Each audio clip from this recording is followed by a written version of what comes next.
Welcome to my show. धन्यवाद। राजकाज की सारी टेंशन के बावजूद आप इतना रिलैक्स कैसे रहते हैं? देखिए, टेंशन का विषय इसलिए सामने नहीं आता कि हमेशा काम करने का स्वभाव रहा है और हर काम को मैं एक पवित्र काम मान करके चलता हूँ कि मुझे काम करना होता है हमेशा। प्रातःकाल 6 बजे से लेकर के और रात्रि 12 बजे तक जो भी परिस्थिति होती है परिस्थिति के हिसाब से काम करना होता है और कोई ऐसा टेंशन का विषय इसलिए भी नहीं होता कि जिसको करना चाहिए कोई भी बात आती है पार्ट ऑफ द गेम है। उसमें कोई कठिनाई नहीं है। 2-2.5 साल पहले जब मैं आपसे मिला था जी, तो फ्रैंकली स्पीकिंग साधु संत की तरह दिखते थे आप। आज आप वास्तव में एक chief minister, confident chief minister, transparent chief minister वो दिखते हैं। इतना ट्रांसफॉर्मेशन इतने तो साल मुझे नहीं लगता कोई अंतर आया होगा। जरूर देखने वाले को जरूर लगता होगा कि उस समय क्या था आज क्या हो, क्योंकि उस समय शायद ये स्थिति थी कि मैं कभी मीडिया में आता नहीं था। लोग मुझे बहुत उस नाते से कभी भी सोचते भी नहीं होंगे कि अभी मनोहर लाल नाम का कोई व्यक्ति कोई मुख्यमंत्री बनेगा। अचानक मुख्यमंत्री बना तो सब लोगों को लगा ये कहां से आ गया। तो उसमें से कुछ लोगों ने संज्ञा दे दी, ये साधु संत है, ये है, वो है। तो मन को सबसे अच्छा क्या लगता है? जनहित में काम करना सबसे अच्छा लगता है। वाह, कोई काम ऐसा ना हो जो जनहित से दूर जाए। श्री भरत सिंह शेखावत राजस्थान के मुख्यमंत्री हुए। उन्होंने सबसे पहले, मैं फिर पंडित दीनदयाल जी उपाध्याय की बात बताता हूं कि जिन्होंने अंत्योदय की कल्पना हमारे सामने रखी। वो ऐसे कहा करते थे जब भी कोई विषय आता था जनहित के काम करने का, अपने मंत्रिमंडल में बात को रखते थे कि ये एक पॉलिसी बनानी है। मंत्रिमंडल में सब लोग अपना विचार रखते थे, अधिकारी लोग अपना विचार रखते थे। उनका एक ही विचार होता था कि क्या ये जनता के हित में है या नहीं है, किसी पर्टिकुलर वर्ग के हित में कि पूरी जनता के हित में है। उत्तर मिलता सारी जनता के हित में है तो वो कहते थे पास, और उत्तर मिलता था नहीं किसी एक वर्ग के हित में है तो वो कहते हैं रुक जाओ। तो ये संतोष का विषय है। आज हम 2.5 करोड़ जनता के लिए सब कुछ करते हैं और 2.5 करोड़ जनता का हित जिसमें दिखता है वो काम हो तो हमको बहुत ही अच्छा लगता, आनंद आता। ऐसा कोई ऐतिहासिक काम करने का मन होता है जो लोग याद रखें या कर लिया हो आपने 2 साल में, 2.5 साल में? कई काम हमने किया है। जैसे मैं उस समय से राजनीति को नजदीक से देखता हूँ जब 14 साल की सरकार थी। 1996 में हम भारतीय जनता पार्टी के लोग उसमें शामिल थे। मैं देखता था कि ट्रांसफर्स को लेकर के हमारा जो एम्प्लॉई है वो ऐसे चक्कर काटता है अधिकारियों के, नेताओं के, मंत्रियों के, मुख्यमंत्री के, और 10 से 20% जो कर्मचारी है इसी में लगा रहता है। फिर उसको अपनी आवश्यकता के हिसाब से अपने मन इच्छा स्थान पर जाने के लिए बहुत से पापड़ बेलने पड़ते हैं। हमने आते ही क्या किया, सबसे पहले किया क्या, अध्यापकों का जो ट्रांसफर है उस ट्रांसफर को ऑनलाइन ट्रांसफर करो। मैंने पॉलिसी बनाई और उस पॉलिसी के बाद मुझे इतना प्रसन्नता उस बात की कि 93% लोगों को अपना मनचाहा स्थान मिल गया। पिछले 1 साल से आप जाट आंदोलन को डील कर रहे हैं। मामला हाईकोर्ट में सब जुडिस है, आप कुछ नहीं कर सकते, इसके बावजूद आंदोलन चलता है।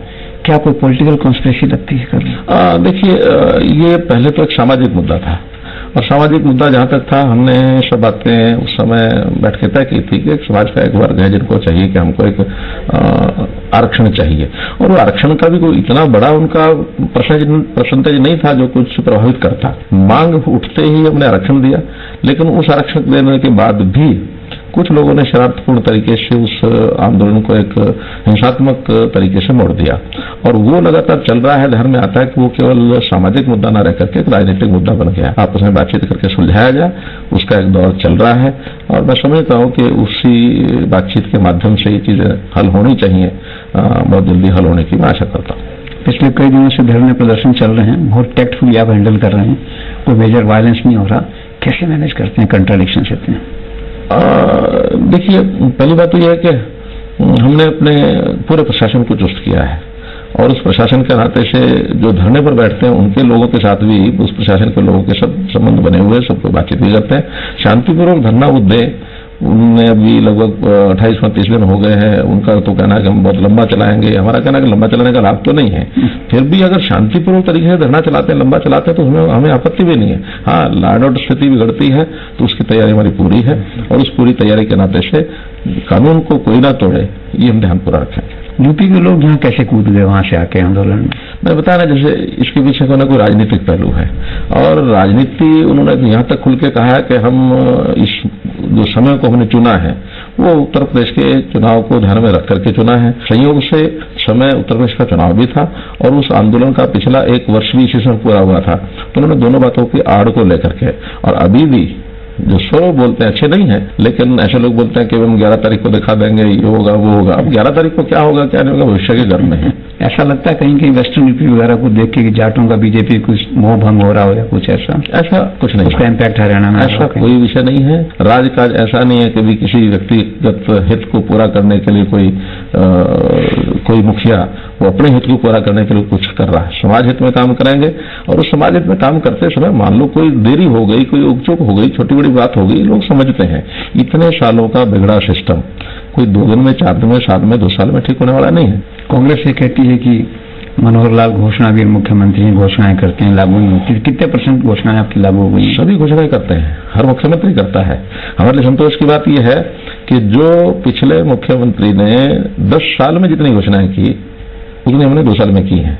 लागू ही उस नाते से वो कहते हैं कि अगर मैं घोषणा के नाते से घोषणा मंत्री कहलाता हूं तो मेरे पहले भी 2 ही साल हुए हैं, और ये जो तीसरा साल है ये हमारा इम्प्लीमेंटेशन ईयर है। इम्प्लीमेंटेशन ईयर में जब उन 2 साल की पूरी 3500 घोषणाओं में से लगभग 1350 घोषणाएं ये तो पूरी हो चुकी हैं या उन पर काम इससे चल रहा है। 1 लाख लोगों को रोजगार देने की बात थी, कुछ बात आगे बढ़ रही है?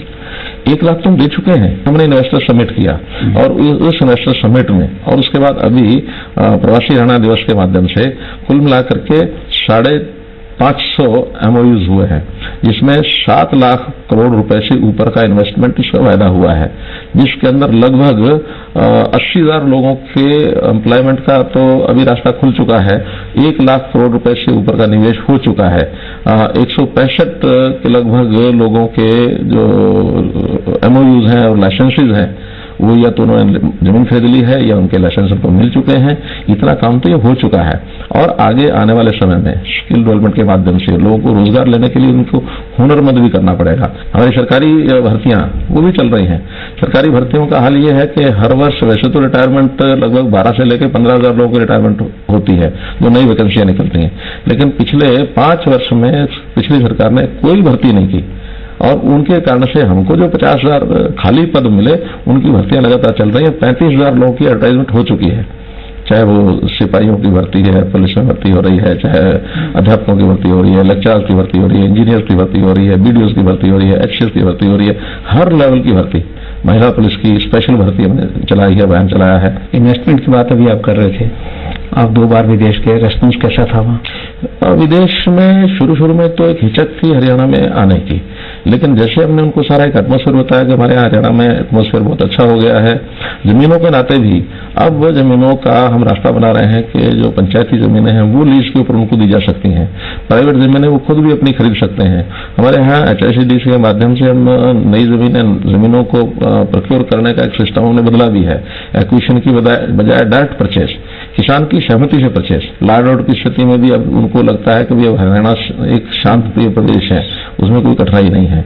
ईज ऑफ डूइंग बिजनेस के नाते से आपको पता है कि राष्ट्रीय स्तर का एक ये पैमाना होता है, रैंकिंग होती है। हमारी रैंकिंग 2 वर्ष पहले 14वें नंबर पर थे, और सौभाग्य से हमारी लिए प्रसन्नता की बात है कि आज हम 5वें रैंक पर है। कॉन्फिडेंस जो है ये सक्सेस से आ रहा है, प्रोग्रेस से आ रहा है, इम्प्लीमेंटेशन से आ रहा है, काम करने से आ रहा है।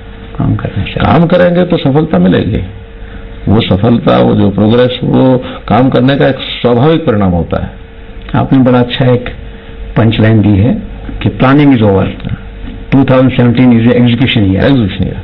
संयोग से हमारा ये स्वर्ण जयंती वर्ष भी है, हरियाणा को बने 50 वर्ष हुए हैं, तो स्वर्ण जयंती वर्ष और हमारा बीच का वर्ष है, प्लानिंग ईयर। बीच का साल होता है किसी भी कार्यकाल का, वो एक बहुत बड़ा महत्वपूर्ण कार्यकाल होता है। तो उस बीच के वर्ष में, स्वर्ण जयंती वर्ष में, प्लानिंग इम्प्लीमेंटेशन वर्ष में हम जितना भी काम है इसको पूरा करेंगे। आप इतना अच्छा काम कर रहे हैं, लेकिन फिर भी कुछ लोग कहते हैं कि यू टर्न गवर्नमेंट है, वादा करती फिर फैसला बदल देती है, 58 को 60, 60 को 58। समय के हिसाब से होता है। हमको मानो कोई चीज किसी समय ठीक लगी है तो हमने कोई बात एक बार कर दी, वो बिल्कुल पत्थर की लकीर है, उसको फिर बदला नहीं जा सकता। समय के हिसाब से बदलते हैं, क्योंकि उस समय जो हमको लगता था कि अगर ये आयु ज्यादा बढ़ती है तो नए लोगों को रोजगार शायद नहीं मिलेगा, लेकिन बाद में हमको ध्यान में आया कि नए लोगों को भर्ती करने में इतना समय लगता है, उनकी ट्रेनिंग देने में इतना समय लगता है कि उस सारे को करते करते और समय निकल जाएगा। तो इसलिए इसको 60 वर्ष कुछ उसमें किया हमने। जैसे मेडिकल डॉक्टर बहुत कम मिलते हैं, तो जब डॉक्टर कम मिलते हैं, सामान्यतः डॉक्टर की एक बना हुआ पद्धति बनी है, एक पार्टी एक सिस्टम बना है कि वो प्राइवेट जॉब में ज्यादा जाते हैं, सरकारी नौकरी भी आते हैं बहुत जल्दी छोड़ के चले जाते हैं। इसलिए हमने उनकी आयु फॉर क्लिनिकल पर्पस या जिसको कहना चाहिए कि इलाज के नाते अगर वो डॉक्टर काम करता तो वो 65 वर्ष तक भी कर सकता है, एडमिनिस्ट्रेटिव काम में नहीं। इसमें जो हमने अभी 60 वर्ष का किया नहीं है, 60 वर्ष के लिए कमेटी बनाई कि वो कमेटी हमको रिपोर्ट देगी क्या हम 58 से इसको 60 वर्ष करें, सब विभागों में करें या कुछ विभागों में करें, कुछ पोस्ट के लिए करें। तो ये भी बात रिपोर्ट आनी है। आपके शुरुआती दौर में चर्चा करते थे, मैं जब चंडीगढ़ जाता था उस समय, कि नौकरशाही पे पकड़ नहीं बन पा रही है। मैंने कभी नहीं कहा कि पकड़ नहीं बन पा रही है, कुछ लोग कहते थे। हाँ, कुछ लोग कहते थे, कुछ लोग कहते हैं। वो हमने उस समय भी कहा कि देखिए, नौकरशाही का धर्म होता है कि जो शासन है, शासन व्यवस्था के हिसाब से चलना। आमतौर पर हर स्टेट में कहा जाता है कि भाई हमारी पार्टी वर्कर्स के काम नहीं होते, हमारे राज में भागीदारी नहीं है। तो आपने क्या इंश्योर किया है इस फ्रंट पे कुछ? देखिए, राज में भागीदारी का विषय होता है कि बहुत सी चीजें ऐसी होती हैं जो शासन भी जिसको कहना चाहिए जन भागीदारी से चलता है, और जन भागीदारी में जो सजग लोग होते हैं, सजग लोगों की भागीदारी कराना आवश्यक होता है। हमने भी अपने कार्यकर्ताओं की जो सजग भागीदारी जहां तक है बहुत कराई है। अब ये ठीक है कि कुछ लोगों की शायद इच्छाएं, वो इच्छा शब्द ऐसा होता है वो कहीं तक भी जा सकती है, तो इच्छाएं तो सबके साथ पूरी नहीं हो पाती हैं, लेकिन जहां तक उनकी भागीदारी, शासन के अंदर भागीदारी वो पर्याप्त संख्या में हमने कराई हुई है। You enjoy the reputation and goodwill of a very honest and transparent chief minister in the country. भ्रष्टाचार की रोकथाम के लिए मैंने सुना है सर। हाँ, तो क्या कर रहे हैं भ्रष्टाचार की रोकथाम के लिए हरियाणा में? जैसे आप ये भ्रष्टाचार बहुत एक बड़ा चैलेंज है, भ्रष्टाचार को खत्म करना एक बड़ा चैलेंज है, और इस बड़े चैलेंज की संकल्प हमने जब शासन में आए थे उससे पहले लिया था कि भ्रष्टाचार नहीं होना चाहिए। आखिर एक व्यवस्था से शासन चलेगा तो लोगों को भी उसका आनंद मिलेगा, सुख मिलेगा। सबसे पहला काम होता है प्रेरणा देने का, कि आदमी स्वयं के आचरण से कितना कुछ बता सकता है। तो आज जैसा आपने कहा कि लोग मुझे कहते हैं ऑनेस्ट चीफ मिनिस्टर है, मैं हूं कि नहीं हूं, लोगों को ही पता है, लेकिन एक लोगों को मैसेज तो है ना कि अगर नेता नहीं करता है तो भ्रष्टाचार। हमारे प्रधानमंत्री नरेंद्र मोदी जिन्होंने एक सिंपल वाक्य कहा था कि न खाऊंगा न खाने दूंगा, अब उसके ऊपर वो कितना कठोर काम कर रहे हैं। उनके बारे में कभी भी कोई ये नहीं कर सकता कि उन्होंने कोई अपने लिए व्यक्तिगत हित में कोई भ्रष्टाचार की बात की है, ये क्या हो गया, कभी कुछ नहीं। तो वो चीजें टॉप से शुरू होती हैं। हमने बहुत, जैसे मानो रजिस्ट्रेशन है, उस रजिस्ट्रेशन में जमीनों की ई रजिस्ट्रेशन के माध्यम से करनी शुरू की। तहसीलों के अंदर भ्रष्टाचार बहुत घटा। जैसा मैंने ट्रांसफर की ऑनलाइन पॉलिसी बताई, ये भी एक भ्रष्टाचार बहुत होता था, इससे भी भ्रष्टाचार घटा है। हमने ई गवर्नेंस के और कई प्रोजेक्ट शुरू किए हैं, तो उस ई गवर्नेंस के प्रोजेक्ट के शुरू करने के बाद ट्रांसपेरेंसी आती है, भ्रष्टाचार कम होता है, जल्दी काम होता है, लोगों को सेटिस्फेक्शन मिलती है। तो भ्रष्टाचार खत्म करने के लिए अगला होता है कठोरता। अब कठोरता में हमारा विजिलेंस डिपार्टमेंट है, हमारे हर एक विभाग के अंदर भी कुछ न कुछ व्यवस्थाएं बनी हुई हैं कि कहीं कोई भ्रष्टाचार अगर पकड़ा जाता है, कोई शिकायत मिलती है, उसको कठोर दंड भी दिया जाता है। और मैं ऐसा नहीं मानता कि भ्रष्टाचार कोई सारा ही समाप्त हो गया है, लेकिन एक वातावरण बना है हरियाणा में कि अब ये भ्रष्टाचार नहीं करने दिया जाएगा। भ्रष्टाचार को कैसे रोकना है, जन भागीदारी की आवश्यकता है। जनता जिस दिन सहयोग करेगी उस तरह भ्रष्टाचार सारा समाप्त हो जाएगा। तो ये राजकुमार सैनी, उमेश अग्रवाल, ये जो एलिगेशन लगाते हैं, कुछ कर रहे हैं इस पे एक्शन? एमपी एमएलए देखिए, किसी बात का कोई तथ्य हो ना, तब तो उस विषय को आगे बढ़ाया जाता है। कई लोगों को तथ्यहीन कुछ बातें लोग बता देते हैं, सिखा देते हैं। अब मान लो चाहे वो राजकुमार सैनी है, वो राजकुमार सैनी ने तो कभी ऐसी कोई बात नहीं कही है। उमेश अग्रवाल ने भी अगर कोई बात कही है तो उनसे हमारी बातचीत हुई, उनको मैंने पूछा कि विषय बताइए कहाँ क्या गड़बड़ है। एक सिस्टम जो चले आ रहे हैं उनको तोड़ने के लिए समय लगेगा, लेकिन ज्ञान की जिसको कहना चाहिए अज्ञानता अवश्य अगर कोई बात कहता है तो वो कई बार आदमी कह जाता है। तो जब उनसे भी बात की तो उन्होंने कहा कि हाँ ठीक है, मुझे इसकी जानकारी नहीं थी। स्पीकर पे एलिगेशन हैं, जाखड़ पे एलिगेशन हैं, अभिमन्यु पे शिकायतें आती हैं, बात करते हैं। ओम प्रकाश जाखड़ मैंने पढ़ा था कहीं की, देखिए, हवा में बातें सब चलती हैं, लेकिन किसी बात का जब तक कंक्रीट कोई विषय नहीं आता तब तक उस पर कोई भरोसा करने का काम ठीक नहीं है। मैं कहता हूं कि किसी के खिलाफ कोई बात कोई लाए तो सही, क्योंकि और जब किसी को कुछ मिलता नहीं है, जब नहीं मिलता तो यही विषय उठाते रहो। आज पैसे का आरोप लगा देना, किसी प्रकार का ऐसे जो आरोप है जिनका कोई तथ्य नहीं है, जिसका सिर पैर नहीं है, तो ऐसे आरोप लगाना बहुत आसान होता है। लेकिन उन आरोपों के खिलाफ कोई भी आरोपों का जिसको कहना चाहिए कि उसको समर्थन करता हुआ कोई सबूत होना चाहिए, कोई तथ्य होना चाहिए। तथ्य आएगा तो बात करेंगे ना। भूपेंद्र हुड्डा और वाड्रा के जो इश्यूज थे, क्या लॉजिकल कंक्लूजन पे आएंगे इस चैनल में? बहुत चीजें जो हमारे सामने आई जिनके तथ्य आए हैं वो सब या तो कोर्ट्स में चल रहे हैं या सीबीआई में गए हैं, और उस नाते से कुछ चीजें सब जुडिस हैं, तो उनका तो जो निर्णय जो तथ्य है उनके आधार पर जो एजेंसियां करने वाली वो करेंगी। कोई निर्णय मेरे हाथ में नहीं है कि मैंने कोई लिख देना है निर्णय। कुछ चीजें सामने आती है तो एजेंसीज बहुत है, उन एजेंसीज के माध्यम से यदि सिद्ध होगा तो निश्चित रूप से उनके खिलाफ जो कार्रवाई होगी होगी। 2.5 साल में सबसे बड़ा कंट्रीब्यूशन आपको क्या लगता है हरियाणा में आपने किया हो? जैसे मैंने अभी जितने विषय बताया, देखिए हमको एक तो इस बात की प्रसन्नता है कि एक हरियाणा में सड़क, बिजली, पानी, इसमें कुछ बेसिक किया हो आपने कुछ ऐसा? हाँ, निश्चित रूप से सड़कें आज जितनी भी सड़कों की पिछले वर्षों से जो बनी नहीं थी, रिपेयर जिनकी बाकी पड़ी थी, हमने बड़ी मात्रा में 16,000 करोड़ रुपए लगा करके सड़कों की मरम्मत सारी पूरी कर दी है। नई सड़कों के नाते से 12 नए नेशनल हाईवे ये हमने सेंटर से मंजूर कराए हैं। बड़ा काम केएमपी का जो रुका हुआ था, इस केएमपी के ऊपर सुप्रीम कोर्ट के अंदर ये सारा विषय चला गया था। सुप्रीम कोर्ट ने हमने आग्रह करके उसकी सुनवाई तेज कराई, उसमें एक निर्णय कराया कि केएमपी का निर्माण करिए। पिछले जो कंपनी के साथ कोई झगड़े हैं उसको पेंडिंग छोड़िए, उसका जब फैसला होगा तब होगा। इस 1 वर्ष के अंदर केएमपी का निर्माण हो जाएगा। अभी जैसे एसवाईएल का विषय है, आते ही हमने एसवाईएल में अर्ली हियरिंग की बात की, अर्ली हुई, फैसला आ गया। पंजाब का वो एक्ट जो समझौते को निरस्त करता था वो एक्ट रद्द हुआ, और अब सुप्रीम कोर्ट ने लेटेस्ट 2 दिन पहले नहर बनेगी, निश्चित बनेगी, ये उन्होंने निर्णय लिया है। अब ये सारे हमारे संतोष के विषय है। इंफ्रास्ट्रक्चर के अंदर बिजली में यानी जितना इंफ्रास्ट्रक्चर था वो सारा एक प्राय डंप था, इतने से कोई नई तार नहीं लगाई गई। हमने उसमें सारे में नए जितने सिस्टम थे वो बदलने शुरू किए। जो लोग बिल नहीं भरते थे उनके लिए स्कीमें चलाई कि बिल भरना शुरू करें, और पहली बार जो दक्षिण हरियाणा विद्युत निगम जो है वो इस समय प्रॉफिट में आ गया। उत्तर हरियाणा भी बचा है, हम सोच रहे हैं कि उसमें भी धीरे धीरे करेंगे। 24 घंटे बिजली देने का वायदा हम एक शर्त के साथ पूरा कर रहे हैं कि जो लोग अपने लाइन लॉसेज कम कर देंगे, जो गांव, उनको हम 24 घंटे बिजली देंगे। और इस समय 32 फीडर ऐसे हैं, लगभग 100 से ऊपर गांव हैं जिनको 24 घंटे बिजली देनी शुरू कर दी हमने। अभी एसपीएल की बात आप कर रहे थे, पर कुछ लोगों का दिल्ली में कहना है कि वो मुद्दा जो है आईएनएल ने, अभय चौटाला ने हाईजैक कर लिया, कल जो सारा प्रदर्शन वगैरह किया है। ऐसा ये सब राजनीतिक स्टंट है, हाईजैक। वो तो उनको पता है, क्योंकि सुप्रीम कोर्ट इस लाइन पर आ गया है। अब अल्टीमेटली कानून की जो बात है कानून से की जाती है। अब ये निर्णय होने वाला है, इसलिए इसको क्यों नहीं प्रदर्शन करके हम ये कह हम करा रहे हैं। उनके करने से तो पहले निर्णय आ चुके हैं, अभी 2 मार्च को फिर सुनवाई है। तो इसको हाईजैक करने की कोशिश कोई करे, जनता सब समझती है। इसलिए एक प्रदर्शन करने से कोई चीज हाईजैक हो जाती है, फिर तो हर काम के लिए कोई भी प्रदर्शन करेगा और हाईजैक करेगा, ऐसा नहीं होता। 11 मार्च को जो नतीजे आने वाले हैं, संकेत ऐसे हैं कि पंजाब में शायद अकाली भाजपा की सरकार न बने और आप या कांग्रेस की सरकार बने, तो उस सूरत में एसवाईएल पे क्या फर्क पड़ेगा, कैसे डील करेंगे? देखिए, सरकार कोई भी बने पंजाब में, उसका कोई अंतर नहीं पड़ने वाला है। क्योंकि कोर्ट ने एक डिसीजन जब देना है तो कोर्ट के डिसीजन की पालना ये तो निश्चित रूप से करनी ही होगी, क्योंकि सुप्रीम कोर्ट है। सुप्रीम कोर्ट के आगे और तो कोई कोर्ट भी नहीं है। ये जो बंबई में भी रिजल्ट आया, महाराष्ट्र में 10 में से 8 में जीत रहे हैं, बंबई में थोड़ा सा मार्जिन बचा है, ये सफलता जो है ये क्या नोटबंदी का पक्ष में जनादेश है, परफॉर्मेंस है?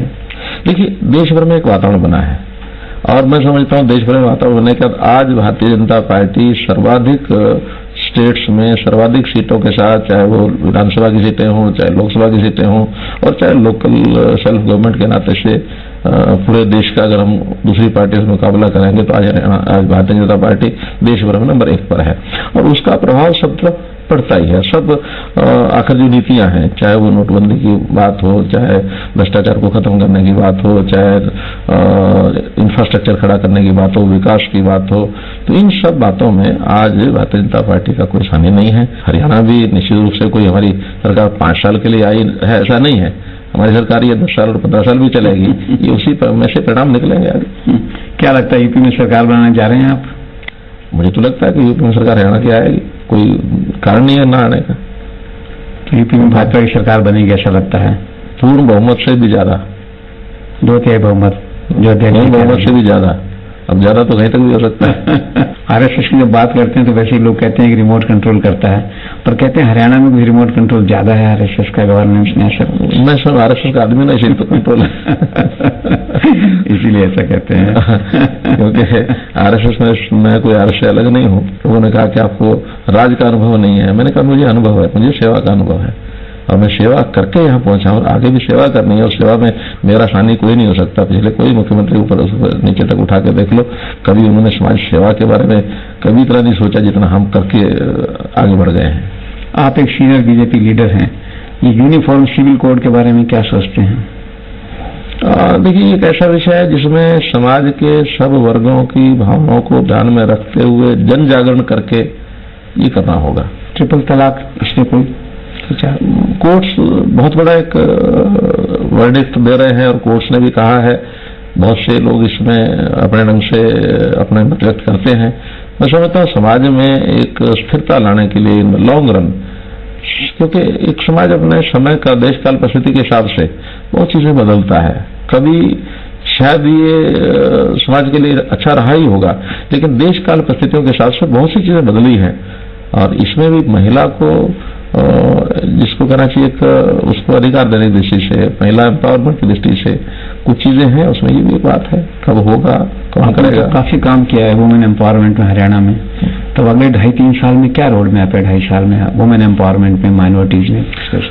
बेटी बचाओ बेटी पढ़ाओ का जो हमारा एक सामने हमने टारगेट रखा हुआ है, उसमें ये ठीक है कि जेंडर रेशियो हमारी काफी सुधरी है, अब 900 पार कर गई है। जो वार्षिक हमारी मध्यमान है वो 902 हो गया है, मंथली तो ये 922 तक पहुंच गया है। अब इसको और हमने 950 तक ले जाने का कि भी सारे प्रयत्न हमारे उसी प्रकार से चलते रहेंगे। 950 होने के बाद फिर समाज शास्त्री कहते हैं कि फिर समाज के ऊपर छोड़ देना चाहिए, बाकी समाज अपने आप ठीक कर लेगा। पिछले दिनों में हमने 21 नए कॉलेज एक ही दिन में शिलान्यास किया है, उसमें अधिकांश महिला कॉलेज थे। महिलाओं के लिए शिक्षा के लिए हमने कहा कि उसकी मैपिंग करा करके हर 20 किलोमीटर के दायरे में एक महिला कॉलेज जरूर होगा, ताकि किसी भी महिला, किसी भी लड़की को, छात्रा को 10 किलोमीटर से ज्यादा ट्रेवल न करना पड़े, क्योंकि ट्रेवल करना भी कठिन है। बच्चियों को हर कोई पढ़ाई के लिए बाहर भी नहीं भेजता है, इसलिए घर के नजदीक उनको पढ़ने का अवसर मिले, तो हरियाणा में हम कर रहे हैं। तो आप तो पूरी तरह से कॉन्फिडेंट हैं, एक टेन्योर और मिलेगा आपको, ऐसा लगता है आपकी बातचीत से? भारतीय जनता पार्टी तो बहुत लंबे तक चलेगी। मुझे मिलेगा या नहीं मिलेगा, मेरा उसमें कोई बहुत रोल नहीं है और ना मैंने कभी सोचा है। भारतीय जनता पार्टी को लगातार 15 साल शासन करने का अवसर मिलेगा। एक आखिरी सवाल ये कि अगले 2.5 साल में एक बड़ा काम जो आपके मन में हो कि मैं स्टोर करूं। हमने एक प्रोग्राम चेकआउट किया है, स्टेट रेजिडेंट डाटाबेस, SRDB, और एक ये IT से जुड़ा विषय है। इसके लिए सॉफ्टवेयर तैयार हो रहे हैं, इसके लिए हमने टीम लगा दी है, ताकि हर व्यक्ति का हम एक क्लिक से पता कर सकें पूरे प्रदेश में कितने लोगों के साथ क्या स्थिति है, उनके कितने लोगों के मकान कितने हैं, एज वाइज उनकी स्थिति कैसी है, उनका स्वास्थ्य कैसा है, उनकी शिक्षा कैसी है, बच्चों की पढ़ाई करने वाले कितने बच्चे पढ़ रहे हैं, कितने नहीं पढ़ रहे हैं, 18 साल के बच्चे कितने हो गए हैं, उन नौजवानों के कार्ड यानी मतदाता कार्ड बन गए कि नहीं बन गए हैं। तो ऐसा डाटा हर व्यक्ति का, हर व्यक्ति उसकी आजीविका क्या है, उसकी शिक्षा क्या है और उसके लिए क्या क्या करने की उनको आवश्यकता है, इस प्रकार के कंपाइल डाटा से अपनी योजना भी बना सकते हैं और उनको सिरे भी चला सकते हैं, ताकि लोगों को घर बैठे उनकी आवश्यकताओं की पूर्ति हम करा सकें। आपने इतने काम किए हैं, सुन के ऐसा लगता है कि हरियाणा में सबको मालूम है, हरियाणा के बाहर शायद सरकार की मार्केटिंग थोड़ी सी कमजोर है, प्रचार प्रसार की कम है। आई थिंक करना चाहिए। आपका अच्छा सुझाव है, करना चाहिए। थोड़ा सा जिसको कहना चाहिए मुझे स्वीकार करने में कोई आपत्ति नहीं कि हमारे इतने साल तक हमने कभी अपने आप को आगे रख करके काम किया हुआ, ऐसा हमारा जो भूमिका ऐतिहासिक भूमिका रही ही नहीं है। लेकिन वक्त आ गया ना, वक्त आया है, लेकिन अब राजनीतिक क्षेत्र की आवश्यकता भी होती है। जब तक हम राजनीतिक क्षेत्र में नहीं थे तब तक तो यही सिखाया जाता था कि वृत्तपत्र में नाम छपेगा, पहनूंगा सागर समाहार, छोड़ चलो ये शुद्ध भावना राष्ट्र के कारण है। क्या बात है। Best of luck. Thank you. Best of luck. Best of luck.